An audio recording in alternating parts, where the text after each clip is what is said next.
अच्छा, okay, the function है C of x is equal to 15x plus 80,000 expresses the total cost c of x in the dollars of the manufacturing x units of a product. ठीक है, if the maximum number of the units which can be product the equal 50,000, state the restricted domain and range for this cost function. ठीक है, आपने domain and range उस cost function की जो है find out करनी है।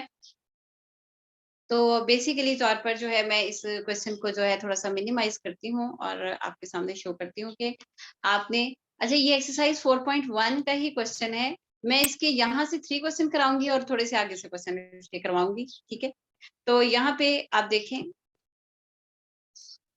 ये आपके पास है कि उसने कहा है मैं ज़रा से दोबारा से एक दफ़ा क्वेश्चन का आपको बता दूँ कि किस किस्म का कॉन्सेप्ट क्वेश्चन में चल रहा है, कि आपके पास एक इक्वेशन है C of X is equal to 15x plus 80,000, ठीक है? यानी यहाँ पे सी ऑफ एक्स जो है वो डिनोट कर रहा है कॉस्ट को और एक्स जो है वो आपके पास डिनोट कर रहा है नंबर ऑफ द यूनिट्स को।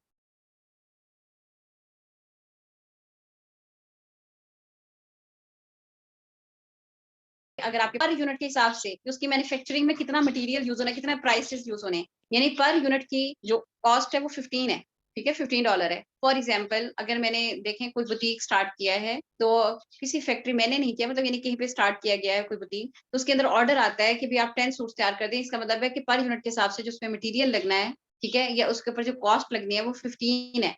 तो एक्स की जगह पे ये आपके पास फिक्स्ड कॉस्ट होती है, ठीक है? यानी ये खर्चा आना ही आना है। यानी मेरे पास 0 ऑर्डर आता है, कोई ऑर्डर नहीं आता, कोई उसके अंदर आता है कि कोई सूट नहीं आप तैयार कर सकते, ठीक है? तो उसके अंदर इस तरह से कॉन्सेप्ट आ जाएगा कि अगर उसके अंदर आप कोई 0 पे जाते हैं, तो इसका मतलब है कि आपके पास 80,000 का एक्सपेंडिचर आएगा ही आएगा, ठीक है? फॉर एग्ज़ाम्पल वो 80,000 जो है, वो आपके पास बिल हो सकता है बिजली का, टेलीफ़ोन का बिल हो सकता है, जो आपने बिल्डिंग ली है उसका रेंट हो सकता है और इसके अलावा आपने जो वर्कर्स रखे हैं, मेबी वो एज़ जो भी है कि कुछ सफाई वगैरह के लिए कह सकते हैं या अदरवाइज़ उसमें अंदर वर्कर्स जस्ट लाइक कि वो डील करने के लिए लोगों को। तो आपके पास जो 80,000 है ये आपका फिक्स कॉस्ट है, ये आना ही आना है। अगर आपके पास 0 भी ऑर्डर आता है, ये मीन्स कोई नहीं आता, तो उस वक़्त आपके पास जो लॉस की कंडीशन जाएगी ना, वो आपके फिक्स एक्सपेंडिचर्स होंगे और वो यहाँ पे मेंशन किए हुए हैं 80,000, ठीक है? तो इसी तरीके से जी इज़ा यस क्वेश्चन करें। मैम वो क्लास कह रही है कि केस हो रहा है, इस वजह से वो लोग जॉइन नहीं कर रहे हैं। मीन केस क्या? मतलब मैम मार्केटिंग की क्लास चल रही है। नहीं, मेरी क्लास चल रही है तो मार्केटिंग की कैसे चल सकती मैम इससे पहले मार्केटिंग की क्लास थी तो उसका केस हो रहा है, मतलब अभी उन्होंने स्टॉप नहीं किया सर ने। खैर आपके मेरी क्लास का टाइम तो 12:40 है ना? Yes ma'am. तो स्टूडेंट 12:40 पे आपकी क्लास तो स्टार्ट हो गई है, फिर वो स्टूडेंट जो है वो रिकॉर्डिंग में देख लें, ठीक है? Okay ma'am. अच्छा। अच्छा जी यहाँ पे ज़रा देखिए और दूसरा ये है कि अच्छा जी आप ज़रा देखिएगा 15x प्लस 80,000 है। अच्छा अब मैं आपसे दोबारा से क्वेश्चन बता रही हूँ। C of x is equal to 15x plus 80,000 है, एक्सप्रेसेस द टोटल कॉस्ट है, in dollars of the manufacturing है, x यूनिट्स है। तो यहाँ पे आपके पास जो मैक्सिमम नंबर है, वो उसने कहा है कि 50,000 का अगर फर्ज़ करें ऑर्डर आ जाता है, ठीक है? तो तब आप यानी उसके अंदर maximum if the maximum number of units order आता है या फिर उसने कहा है कि इसके अंदर 50,000 प्रोडक्ट ही तैयार हो सकती हैं, ठीक है? आपके पास जो x है वो आपके पास आता है, आपकी रेंज आती है, ठीक है? और सी ऑफ एक्स जो है वो आपके पास आपकी डोमेन आती है। एक्स जो है वो आपकी डोमेन आती है और सी ऑफ एक्स जो है वो आपकी रेंज आती है। फॉर एग्जांपल मैं यहाँ पे मेंशन करके दिखाती हूँ आपको। सी ऑफ एक्स है that is equal to 15x plus 80,000, ठीक है? That is the question number I think so 40 question है ऑफ एक्सरसाइज 4.1, ठीक है? अच्छा अब यहाँ पे देखें आप स्टूडेंट, ये आपके पास सी ऑफ एक्स जो है ये आपके पास है रेंज, ठीक है? यही आपके पास है कॉस्ट, हुँ, और ये आपके पास है डोमेन, ठीक है? जो कि आपके पास नंबर ऑफ यूनिट्स, ठीक है? अब यहाँ पे आपने उससे कहा कि एट मैक्सिमम जो है, अभी उसने हमसे कहा है कि आपने डोमेन और रेंज फाइंड आउट करनी है, ठीक है? जो हमने क्वेश्चन के अंदर फाइंड आउट करनी है चीज़ें, वो है कि आपने find the restricted the domain and range आपने फाइंड आउट करनी है। तो डोमेन एंड रेंज जो है वो हमने स्टूडेंट फाइंड आउट करनी है। तो अगर x की वैल्यू जो है वो आपके पास, उसने कहा कि मैक्सिमम वैल्यू 50,000 है, मींस उस फैक्ट्री के अंदर 50,000 से ज्यादा चीजें तैयार नहीं हो सकती, ठीक है। तो हमने कहा कि ठीक है कि उसके अंदर अगर मैक्सिमम 50,000 है, ठीक है, अगर मैक्सिमम उसकी जो डोमेन है वो 50,000 है, ठीक है, तो इसका मतलब है, जो आप यहाँ पे इस तरह से मेंशन कर सकते हैं कि डोमेन जो है वो मैक्सिमम 50,000 है, इसका मतलब है कि मिनिमम 0 होगी, ठीक है। यहाँ पे देखें, अगर आपके पास यानी मेंशन कर दिया गया है कि इस फैक्ट्री के अंदर, अब देखिए मैक्सिमम का क्या मतलब है, ठीक है। अब आप कह रहे हैं कि भी एक बुटीक है वो चाहे 4,000 कपड़े तैयार कर दे, लेकिन इसके अंदर टाइम होता है मिनिमम, ठीक है। For example just like Eid आ रही है, ठीक है, तो आप इसके अंदर 1 महीना है आपके पास। अगर उस जो टेलर है उसके पास, उसने ठीक है 6 वर्कर्स रखे हुए हैं, ऊपर भी उसने वो कुछ किया हुआ है, ठीक है। और उसके पास लेकिन एक लिमिट है, अगर उसके पास 60, 70 या 200 स्टूडेंट्स सूट्स आ जाते हैं, तो वो इजीली स्टिच कर लेगा। लेकिन अगर उसके पास 1200 सूट्स आ जाते हैं, अचानक कोई एक ऐसा ऑर्डर आ जाता है कि किसी की शादी है, तो उसके ऑर्डर आ जाते हैं जी, उसके भी आपने 100 सूट्स या इस तरह से कोई तैयार करने का एकदम से आ जाता है, तो वो उसको नहीं कर सकेगा। उसके लिए टाइम पीरियड मांगेगा, और यानी वो कहेगा कि ईद तक के लिए तो ये वाला सेक्शन है, अदरवाइज जो है वो दूसरे लोगों के लिए वो उसको और टाइम देगा, नेक्स्ट टाइम देगा। सिमिलरली आप देखें, अगर कोई स्कूल है और उस स्कूल के अंदर फॉर एग्जांपल के स्टूडेंट्स आते हैं और वो पढ़ते हैं, और मतलब मीन्स अगर फर्ज करें कि वो 1000 या फिर 1500 स्टूडेंट्स की उस स्कूल के अंदर अगर जगह है, तो अचानक 1000 बच्चा और आ जाता है, तो हम अब हमारे पास जो है वो क्लासेस भी नहीं है, और इसके अलावा हमारे पास टीचर्स भी उतने ज्यादा नहीं है, मतलब स्पेस होती है ना लिमिटेड, कि भी आपके पास एक इतने स्पेस का स्कूल होगा, इतनी क्लासेस होंगी, अब हम उन बच्चों को बैठा ही नहीं सकते। तो इस कंडीशन में हम क्या करते हैं तब, कि आप फिर उस वक्त रिस्ट्रिक्शन लगा देते हैं कि आपने जो है उसके अंदर वो कर देना होता है कि मेरिट को आप लोग ऑफर कर देते हैं कि जी मेरिट लगेगा, ताकि जो 1000 बच्चा एक्स्ट्रा आया है उसमें हमारे पास सिर्फ लाइक स्टूडेंट्स ही रह जाए, ठीक है। तो ऐसी कंडीशन में हम क्या करते हैं कि अ, उसको अप्लाई कर देते हैं कि आप उसमें मेरिट को अप्लाई कर देते हैं, ठीक है। या फिर अदरवाइज हम ये कह सकते हैं कि नेक्स्ट जो बाकी स्टूडेंट बच गए हैं वो नेक्स्ट सेमेस्टर में आ जाएं, और उसमें भी हम ये नहीं कह सकते कि ये सारे स्टूडेंट जो नेक्स्ट में आने को कह रहे हैं, इनका फिर अप्लाई होगा, ये भी नहीं कह सकते, ठीक है। तो इसीलिए एक चीज की ना लिमिटेड चीज होती है कि वो उसके अंदर उधर कर सकते हैं या नहीं कर सकते उसको, ठीक है। अब इसके अंदर भी यही चीज कह दी गई है कि ये जैसा कि आपके क्वेश्चन को मैं जरा दोबारा से, अब जरा कुछ स्टूडेंट्स आ गए तो एक दफा जरा दोबारा से इसको कर देती हूँ। आपने इसमें domain and range find out करनी है। द फंक्शन है सी ऑफ एक्स है, ये that is the question number 41 है, और ये है आपकी एक्सरसाइज नंबर 4.1 का क्वेश्चन है। मैं यहाँ से इसके 3 क्वेश्चन करवाऊंगी और आगे से थोड़े से क्वेश्चन करवाती हूँ। ये एक ही स्टाइल के 3 क्वेश्चन हैं। The function C of x is equal to 15x plus 80,000 है। जी जया। मैम अटेंडेंस हो गई। नहीं स्टूडेंट, वो मैं एंड पे 5 मिनट्स पे लगाती हूँ। अच्छा जी, ओके अब ये यहाँ पे है सी ऑफ एक्स है, रिप्रेजेंट कर रहा है, एक्सप्रेस द टोटल कॉस्ट है in dollars of manufacturing the x units of a product है। एक्स जो है वो आपके पास मैन्युफैक्चरिंग एक्स यूनिट्स हैं, ठीक है, जो आपने उस प्रोडक्ट के अंदर, अच्छा अब पर यूनिट प्रोडक्ट जो है उसके अंदर जी, जो पर यूनिट प्रोडक्ट है उसके अंदर $15 का खर्चा हो रहा है, ठीक है। अब अगर उस फैक्ट्री के अंदर मैक्सिमम नंबर जो है of units which can be produce जो है वो इक्वल 50,000, यानी 50,000 ही बस उस फैक्ट्री में मैक्सिमम चीज तैयार हो सकती है, प्रोडक्ट्स तैयार हो सकती हैं। तो उसने कहा है कि आप इसकी डोमेन एंड रेंज बता दें, ठीक है। अब मैक्सिमम उसने बता दिया है कि उस जगह पे 50,000 से ज्यादा चीज तैयार नहीं हो सकती, ठीक है। तो उसके लिए हमने कहा कि ठीक है, और उस पे हम इस वाले क्वेश्चन की तरफ आते हैं। इसमें हमने बताया है कि ये इनफैक्ट कॉस्ट फंक्शन जो है ये वाई होता है, ये रेंज है, और एक्स जो है वो जो वेरिएबल राइट साइड पे होगा वो डोमेन होता है। तो अब अगर उसने कह दिया जी 50,000 मैक्सिमम है आपके पास, ठीक है, तो इसका मतलब है कि 0 से लेके 50,000 तक का ऑर्डर उस पे आ सकता है। उसकी जो डोमेन है वो 0 से लेके 50,000 तक है, ठीक है। मींस ऑर्डर आ जाता है 35,000 यूनिट तैयार करें, तो आप आराम से कर देंगे, क्योंकि आपके पास अगर आ जाता है 60,000 तो आप कहेंगे कि 1,000 चीजें तैयार कर देंगे, बाद में जो अगला 6 मंथ आएगा उसके अंदर आप उसे कहेंगे कि यानी, या मतलब आप ये कहेंगे कि इस 6 महीने तक तुम 50,000 ले लो, अगले साल के जो है 10,000 उसमें कर देंगे, मतलब आपको 2 शिफ्ट उस पे लगानी पड़ेगी, ठीक है। अच्छा, ये तो हो गई इसकी डोमेन, ठीक है। अब रेंज के बारे में क्वेश्चन करते हैं, रेंज के बारे में हम डिस्कशन करते हैं। तो रेंज के लिए आपने सबसे पहले जी, रेंज के लिए स्टूडेंट आपने कहा कि x जो है वो उसने कहा है कि 50,000 आप इसमें पुट कर दें, ठीक है। तो आपके पास c ऑफ x जो है वो है आपके पास 15x प्लस 80,000, ठीक है। अब ये है आपके पास रेंज है मैक्सिमम, ठीक है। यहाँ पे मैक्सिमम है आपके पास 50,000, ठीक है स्टूडेंट। यहाँ पे आप देखें आपके पास जो 50,000 है ये मैक्सिमम है। यहाँ पे थोड़ा सा साइड पे किया हुआ है, मैं आपको शो कर देती हूँ। मैक्सिमम नंबर है 50,000, ठीक है। मिनिमम कितना है ये भी आपको बता देते हैं। अच्छा, अब यहाँ पे इसके अंदर आप मैक्सिमम वैल्यू यानी ऐड करते हैं, यानी x की वैल्यू आपने कहा कि 50,000 आपने ऐड कर दी। तो c ऑफ x जो है वो आपकी रेंज है 15 मल्टीप्लाई बाय 50,000 प्लस कर दिया आपने 80,000। तो 15 multiplied by 50,000 को now we use the calculator to show you the amount exact.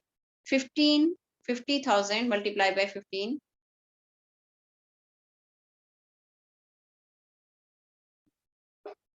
750,000, ठीक है।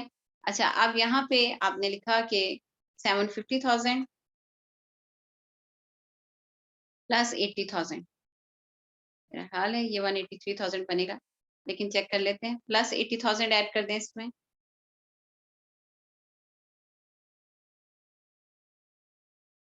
दैट इज इक्वल टू 830,000,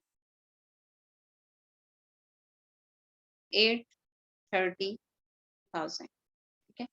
अच्छा, अब यहाँ पे दूसरा आ जाता है, यहीं पे देखिए मैक्सिमम के बारे में भी डिस्कशन हो गई है। अब हम करते हैं मिनिमम रेंज, ठीक है ना। जैसे इसमें देखें मिनिमम डोमेन क्या है, 0, ठीक है। किसी दफा 0 ऑर्डर आ जाए तो इसका मतलब है कि 80,000 का एक्सपेंड कॉस्ट तो पड़ेगी, ठीक है। ठीक है, ओके, वो लॉस में चला गया बिजनेस जब आपके पास, लेकिन ये है कि कॉस्ट के ऊपर है कि उसकी जो डोमेन है ना उसमें अगर 0 ऑर्डर आ जाता है तो आपके पास 80,000, तो 0 से लेके 50,000 तक का आपके पास ऑर्डर आ सकता है। तो ये आपकी डोमेन है, यानी मिनिमम वैल्यू 0 है कि किसी साल कोई ऑर्डर ना आए।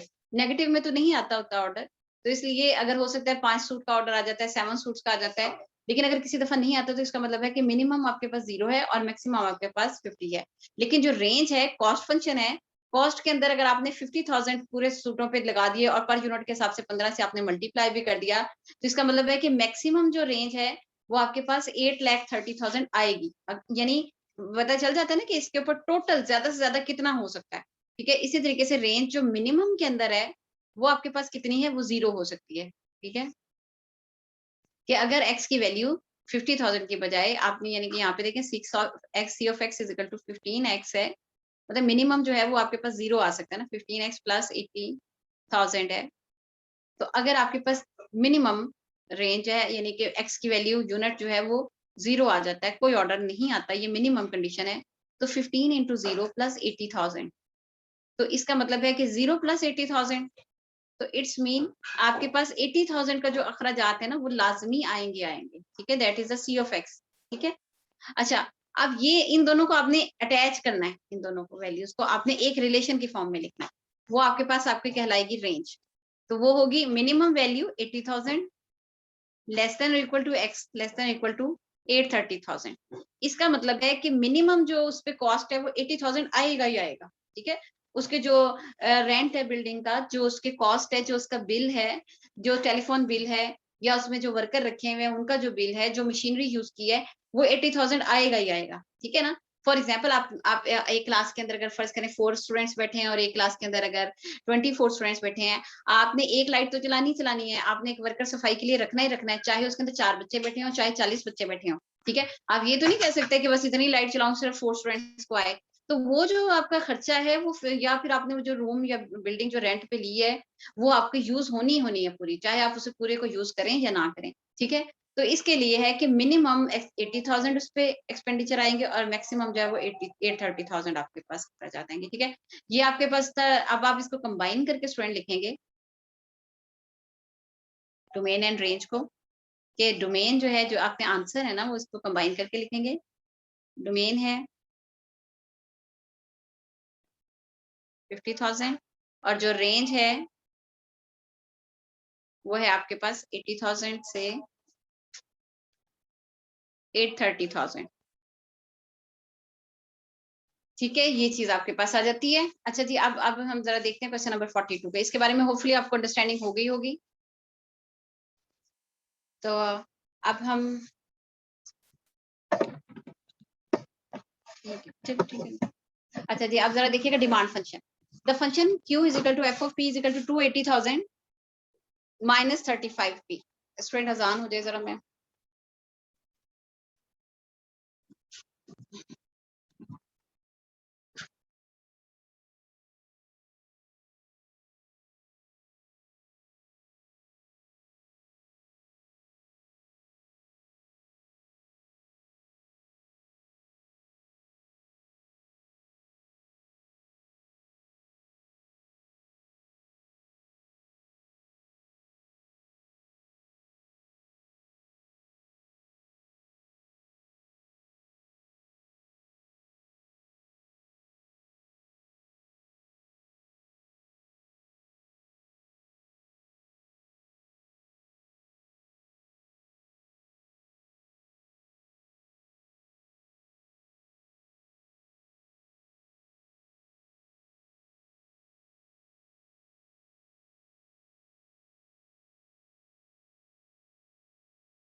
अच्छा जी स्टूडेंट, यहाँ पे जरा देखिएगा, इस क्वेश्चन को मैं पहले रीडिंग कर दूं जरा आपको। डिमांड फंक्शन है the function Q is equal to f of P minus 280,000 minus 35P is a demand function which expresses the quantity demand of a product Q as a function of the price charge for the product P। ठीक है, P जो है वो price को show कर रहा है, ठीक है, और इसके अलावा जो Q है वो डिमांड को शो कर रहा है। ठीक है, अब यहाँ पे से state in the dollars determine the restricted domain and range for the function.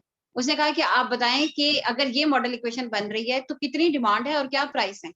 ठीक है, उसके ऊपर आप उसकी मैक्सिमम निकालें, और मैक्सिमम के बाद जाहिर बात है, अगर मैंने ये कहा कि जी मैक्सिमम इस कंट्री में 100 की डिमांड है तो इसका मतलब है 75 भी आ सकती है, 60 भी आ सकती है, इसलिए 0 से 100 तक मैं ले जाऊंगी उसको। ठीक है, तो अब इस कंडीशन के अंदर तो मैक्सिमम नंबर आपको प्रोवाइड कर दिए गए थे।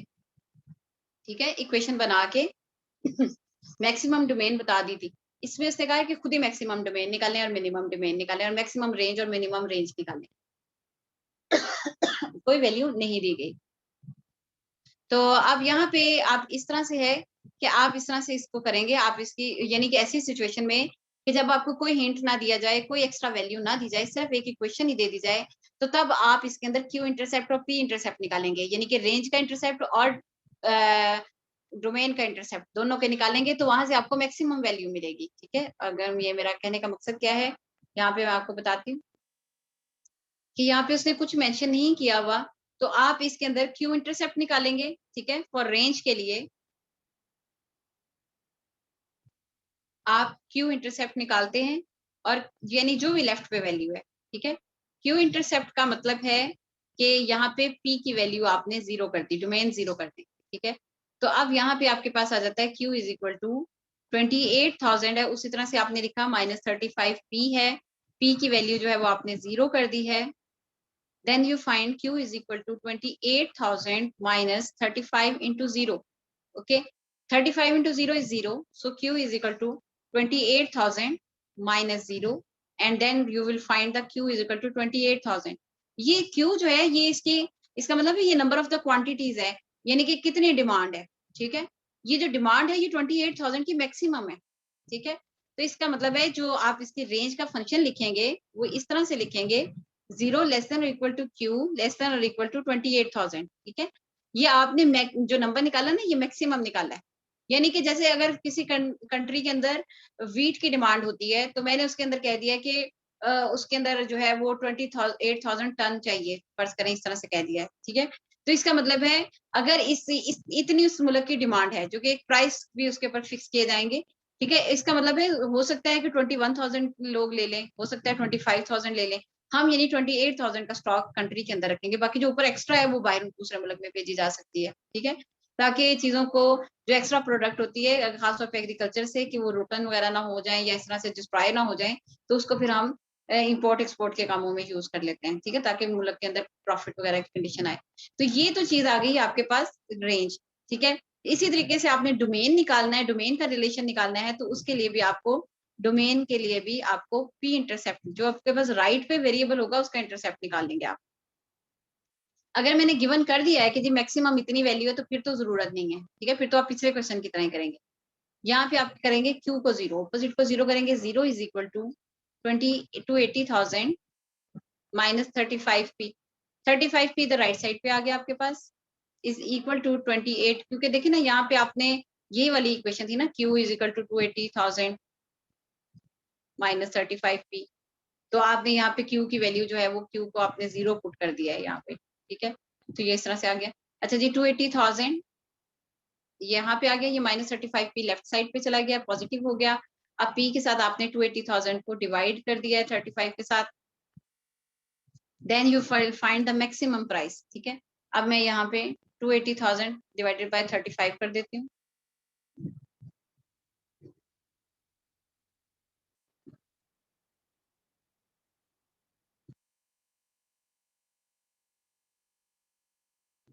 तो ये आपके पास आ जाता है स्टूडेंट, कितना आ रहा है, 8,000, ठीक है। 280,000, हाँ जी 8,000, ठीक है। तो यहाँ पे आपके पास 8,000 मतलब ये रिजल्ट आ जाता है, ठीक है। तो इसका मतलब ये मैक्सिमम प्राइस है। तो जो डोमेन है वो आपके पास आ जाती है 0 लेस देन और equal to p less than और इक्वल टू 8,000, ठीक है।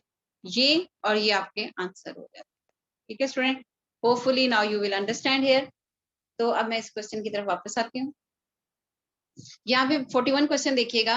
Function C of x is equal to 15x plus 80,000 था आपके पास, ये एक्सप्रेशन की मॉडल इक्वेशन थी, expresses the total cost function था, और इसकी मैन्युफैक्चरिंग के अंदर जो है वो x यूनिट्स हैं। यूनिट्स कितने तैयार होने, x हैं। इफ द उसने मेंशन कर दिया था यहाँ पे, इफ द x नंबर, ठीक है, maximum number of the units जो है वो 50,000 है। x की वैल्यू 50,000 उसने बता दी थी, तो हमने कहा था अच्छा ठीक है, मिनिमम तो 0 होगी, मैक्सिमम उसके अंदर 50,000। फिर हमने 0 के ऊपर भी रिजल्ट चेक किया था और 50,000 पे भी चेक किया, तो वो हमारे पास रेंज आ गई, ठीक है। अब इस अगले क्वेश्चन के अंदर जो डिमांड फंक्शन है उसने मेंशन ही नहीं किया, तो उसके अंदर आप क्यू इंटरसेप्ट और पी इंटरसेप्ट करके इस तरह निकालेंगे। Similarly in the next question में भी आप q is equal to F of p is equal to 180,000 minus 35, यहाँ पे देखें थोड़ा सा चेंज है, 280 की जगह 180,000 है।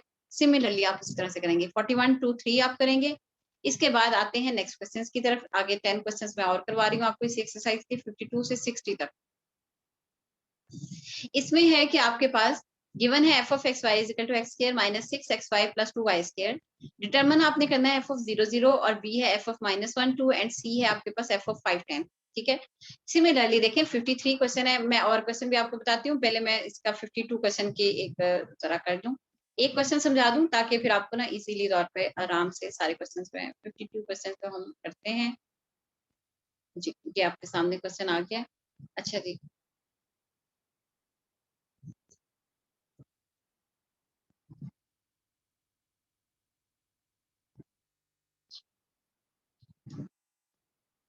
ओके जी, ये एक्सरसाइज 4.1 की क्वेश्चन है जी। क्वेश्चन नंबर है 52। आपके पास ये गिवन है f ऑफ एक्स वाई, जो भी आपके पास है x square minus 6xy plus 2y square, ठीक है। That is the you can write its name, you can write its name as equation number 1, as equation number 1. Okay, and now you have to find out the three parts, friend. First part is f of 0 0, you can see here. A part is f of 0 0, B part is f of -1 2, and C part is f of C part is f of 5, 10. I think so. That is, I confirm it. 5, 10. ठीक है, C part. A part is f of 0, 0. B f of -1, 2. C f of 5, 10. Okay. Now, student, you have to solve this question. First of all, we will solve the first part, A f of 0, 0. Okay. First of all, you will write here the equation number 1. The question you have to write here: f of xy is equal to x square minus 6xy plus 2y square. That is your equation number 1. Okay. And now you have to find the f of 0, 0. F of 0, 0 means that is the value of x and that is the value of y. Okay. That is the value of x and that is the value of the y. So you have to, x value is 0 and y value is 0. Okay. Now you will put the in the equation number 1, student. F of 0, 0 is equal to 0 square minus 6. जो आपका expression है आपने उसी के behaviour को use करना है. जैसे x square है ना, so you have to write the 0 square minus 6 into x value is 0, y value is 0. 6 into 0 and y into 0 plus 2 square. Okay. So 0 minus 0 plus 2 into 0 is 0. So that its result is f of 0, 0 result is 0. Now you student, you will find the result and that is your answer number 1. Listen.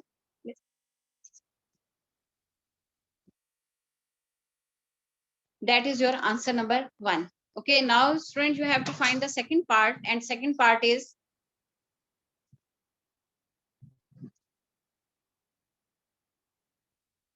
student, as usual, you will write the B part. In the B part, I have to find the f of -1, 2. And equation number 1, I will write here the first of all equation number 1. And what is the equation number 1? F of xy is equal to x square minus f of xy is equal to x square minus 6xy plus 2y square.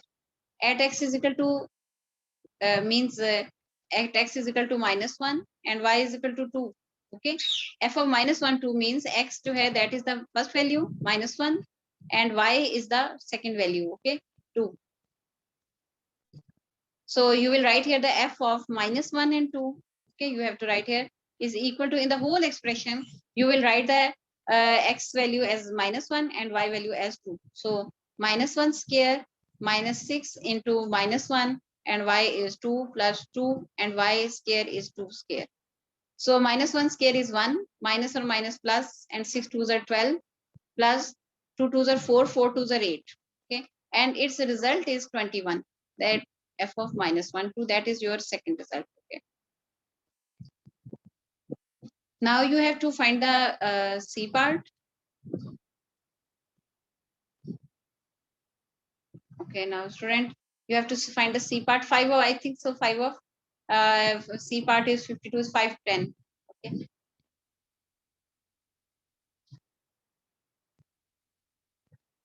F of 5, 10. It means you have to find, it means x is equal to 5 and y is equal to 10. So as usual, you will write here the first equation. The first equation is x square minus 6xy. F of xy is equal to x square minus 6xy plus 2y square. At x is equal to 5 and y is equal to 10. So f of 5, 10 is equal to 5 square minus 6 into 5 into 10 plus 2y square. Y is 10 square. Okay. 5 square is 25 minus 6 5s are 30. 30 10s are 300 plus 10 2 into 100 10 100. Okay, fine. At the end, you will find here the 25 minus 300 plus 200. And 225 minus 300, it means 717 minus 75. This function is f5 10. Okay, that is your answer number, the 5 10. Okay, now students, I am coming to the question कि आपने जो है इसके अंदर देखें, से zoom कर लेते हैं. आपने यहाँ पे ए बी सी इसी तरह से निकाले. यहाँ पे देखें यू और वी है वेरिएबल, यानी कि पहला यू है वी है. सिमिलरली आपके पास यहाँ पे देखें 58 में 4 वेरिएबल्स हैं. ठीक है, 4 वेरिएबल्स हैं. तो आप इसके अंदर यहाँ पे देखें, ये आपके पास है ए. ठीक है ना, यहाँ पे देखें ए बी सी डी है. ठीक है, so it is A, it is B, C is 3 and D is 4. Okay, अब आप इसी एक्सप्रेशन के अंदर देखें, पुट करें 4a वैल्यू है आपके पास 1, b है 2, एक्सप्रेशन वही है 4ab मल्टीप्लीकेशन है 4 into 1 into 2, okay, minus a square is 1, 1 square a square b is 2, d is 4 plus 2c square d plus 2c square is 3, 3 का स्केयर उसी एक्सप्रेशन को उसी तरह करेंगे और d जो है वो मल्टीप्लाई में 4, ठीक है। तो अब आप देखिए 4 2 8, आपने मेंशन किया 8 माइनस 4, ये आपके पास 2 है, 4 2 8, 8 1 स्केयर इज 8, 8, ठीक है। फिर 3 3 9, 9 2 18 और ये 18 4 जो है 72, 72, ये 8 और 8 कैंसिल हो गया ना, इसका रिजल्ट जो है वो आपके पास 72, ठीक है। ये आपके पास ये रिजल्ट आ जाता है। इस तरह से मींस आपके पास जो भी वेरिएबल्स है ना 1 2 3 4 है, यहाँ पे x1 2 3 4 है, इसके अंदर आप पुट कर दें, ठीक है। कोई वैल्यू है या नहीं यूज हो रही है, जो भी आपने इक्वेशन के अंदर से इस्तेमाल कर दें, ठीक है। यहाँ पे देखिए ABCD, यहाँ पे उसने कहा है कि f of x1 2 3 4 को फाइंड आउट करें, ABCD लगा दें। तो आपके मतलब है कि ये x1 है आपके पास, या x2 है, ये x3 है और ये x4 है, ठीक है ना। तो आप देखें x1 x2 है ना, तो AB minus x3 4 CD minus 5 CD, ठीक है। ये इस तरह से आंसर आपके पास आ जाएगा। अच्छा जी, अब 60% लास्ट क्वेश्चन के बारे में बात करते हैं और उसके बाद हम फिर अटेंडेंस की तरफ आते हैं।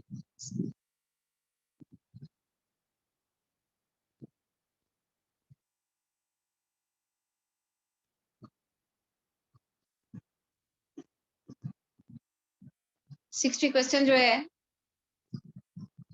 a company estimate the number of the units it sells each year is a function of the expenditures on radio and TV advertising है। ये Z है, यहाँ पे देखिए वो बार बार रेडियो टीवी लिखने के बजाय वो यहाँ पे नंबर्स को डिनोट कर देगा। Z जो है वो फंक्शन है, ठीक है। X equals the amount spent of for TV, X जो है उसको उसने टीवी से डिनोट किया है और Y जो है उसने उसको रेडियो के साथ डिनोट किया है, ठीक है। तो यहाँ पे उसने कहा है कि जो आपके पास ये फंक्शन बन जाता है, इसमें आप डिटेल से इसको पढ़ लीजिएगा। लेकिन यहाँ पे आप देखिए 50,000 जो है वो आपने एक्स के टीवी की जगह पे पुट करना है और वाई की जगह रेडियो की जगह आपने 20,000 लिखना है। बी पार्ट में वे आप देखें एक्स जो है वो 80,000 है और वाई जो है वो 1 लाख है, ठीक है। ये आपने उसको इस तरीके से करना है जी। अब आते हैं स्टूडेंट आपकी अटेंडेंस की तरफ आते हैं, लेकिन मेरा ख्याल है कि मैं उसकी रिकॉर्डिंग जो है उसको जरा स्टॉप कर दूं ताकि जी। एनी क्वेश्चन स्टूडेंट, आप लोगों को होपफुली अंडरस्टैंडिंग होगी। और अब आते हैं अटेंडेंस की तरफ, लेकिन इससे पहले मैं जरा इसकी रिकॉर्डिंग जो है वो